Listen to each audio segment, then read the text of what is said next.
What's going on, guys? Bob Roche from RocheTechnology.com here with an unscripted video for you talking all about the recent staffing changes at Apple, particularly with Scott Forstall and Jonathan Ive, and basically how I think this is going to affect Apple and its future of iOS. Now, in case you guys don't know, the guy that's in charge, named Scott Forstall, the guy who's basically in charge of writing the software that makes these fandangled contraptions run. I don't want to say he was fired. I don't want to say he was let go or stepped down because honestly, I don't know the full truth, and I don't think any of you guys do either. But for the sake of this video, let's just say that he stepped down, that he's no longer there. So he's no longer there, and the reason why I think that this is good for Apple is because it's going to bring a whole new, change to the way iOS works. At least I think it's going to. And honestly, iOS really needs that.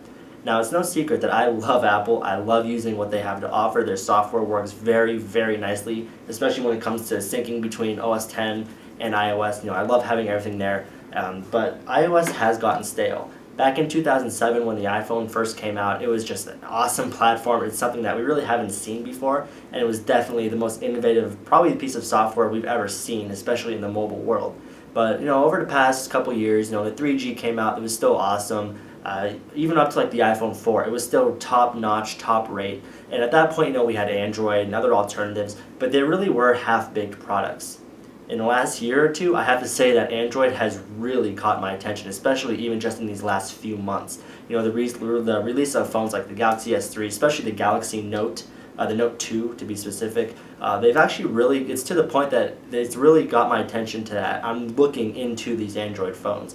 I still haven't sold my iPhone 5 yet. I'm probably going to be doing that actually this week, so there's that. But I'm going to be going to a 4S. I don't have the money to spring for an Android phone right now.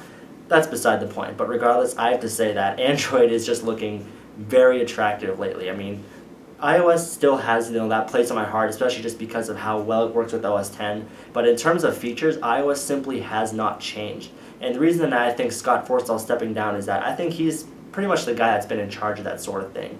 The big word that's going around right now is skeuomorphism, and that's making things that really aren't real. They look like real things, but through software. For example, if you look at the calendar application, that leather stitching. If you look at the podcast app, there's that tape recorder sort of thing going on. And really pay attention to these fine details. But I have to say that lately, I've been having so many bugs with iOS, it's absolutely ridiculous.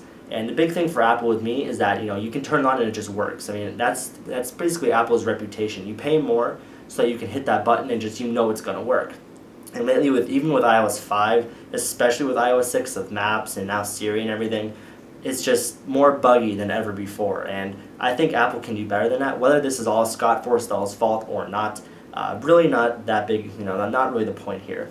But let's just take the last 2 years. iOS has practically changed. I mean, there's no changes. Maybe the addition of Siri, the addition of Passbook. There's a paper shredder in Passbook. But other than that, I mean, there's a lot of features under the hood that we really don't see. But other than that, it really has not changed. If I held up an iPhone 4 and then the iPhone 5 here, or the iPhone 4 is 2 years ago, you'd probably not even really be able to tell a difference other than seeing that this screen is in fact a little bit bigger. But in terms of Android, if you look back to, I don't even know what was around 2 years ago, maybe, I forget what was before ice cream sandwich, honeycomb or something. I mean, I'm not really all up with Android, but if you look where Android was 2 years ago and where iOS was 2 years ago and where they are today, that's why Android has really got my attention, because Google is now getting that the experience means more than just hardware specs and things like that. There's really intuitive features making their way to Android, things that are actually now making them an iPhone killer. That term has been thrown around so many times in the last 2 years, and none of them have been true until lately, these past couple months. And I have to say that, like I said earlier in this video, I really am starting to look more into the Android world, something that I absolutely never thought I would do. So now, Scott Forstall, I'm just going to say in this video that it's mostly his fault just because he's the senior vice president of iOS software. I'm sure there's many engineers working on iOS, obviously, but I think Scott Forstall has the final say in what does and does not happen.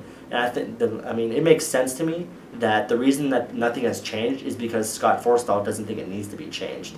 And now this is now Tim Cook's Apple, and Tim Cook has more competition in the mobile world than Steve Jobs did, and so things do have to change. I mean, iOS is still very functional, but things really do need to change if Apple doesn't want to fall behind. And honestly, I think they have already started to. In terms of a desktop OS, there is no way. I still think that OS 10, despite Windows 8, despite Linux and Ubuntu and everything like that, I still love my OS 10. I don't ever see myself switching from that, at least nowhere in the near future. But the mobile phone, I mean, I do have an upgrade next year, and if we don't see some very convincing new features, a less stale UI in iOS 7, I'm really going to look at an Android phone, because in a year from now, Android's going to be even more advanced than it already is. And I'm sure the same with iOS. Now, that's why I think Scott Forstall leaving is going to be a whole new chapter for Apple. It's going to be a great breath of fresh air, if you will. A new person means a new look, means new features, means new fill in the blank here. And Jonathan Ive is an absolute genius in terms of design. The hardware he designs is absolutely gorgeous. I have absolutely no complaints, and I've said this before in my iPhone 5 video, a couple videos back. The phone itself, this iPhone 5, is an amazing piece of engineering. I absolutely love this phone. The phone itself is sturdy, it's really fast, the hardware inside is freaking awesome, but the software it runs is getting actually it's been very stale. While functional, it's stale. So now if we have that person that has that keen eye for the design of the outside, he's that same person, Jonathan Ive, that designs all the phones, the actual hardware you physically hold. He's now going to be designing the actual OS too. I think it's like human. I forget what the new position is called, but that's what it is. I mean, human. I forget the word, but he's going to be in charge of the way the OS looks, and I guess like look and moves underneath your fingers. That to me is very exciting. I think that that skeuomorphism, that fake real stuff is just going to be completely thrown out of the OS. I think we're going to be seeing some awesome updates to things like Notification Center. I think they may even take some cues from the Windows 8 and have some live icons, which would be freaking awesome. There's just so much more that Apple can do with iOS that they're simply just not doing, and honestly that they really need to be doing if they don't want to fall behind even more than I think they already have. Now, like I said, I love Apple. I mean, this is just my pure, honest opinion. This is honestly a video that a couple years ago I don't think I would have believed that I'd be making. And honestly, I just think Apple just hasn't been pushing their weight lately. They haven't been, giving that innovation that they're very well known for. And I think that Apple really does need to do that. So that's pretty much all I want to say for this video. I don't want to ramble on for an hour on the subject, even though I probably could. What do you guys think? Do you think that Apple has fallen behind? Do you think they're falling behind? Do you think they're still way ahead? What features would you like to see? Please be sure to let me know. Don't be shy. Down there in the comments on Roche Technology and YouTube, leave a video response. Always appreciated. Be sure to like this video. I always appreciate getting likes and stuff. And like I said, be sure to let me know what you think. I'm at CPUKid on Twitter. Also be sure to check out RocheTechnology.com and at RocheTechnology. And I'll see you guys in my next video.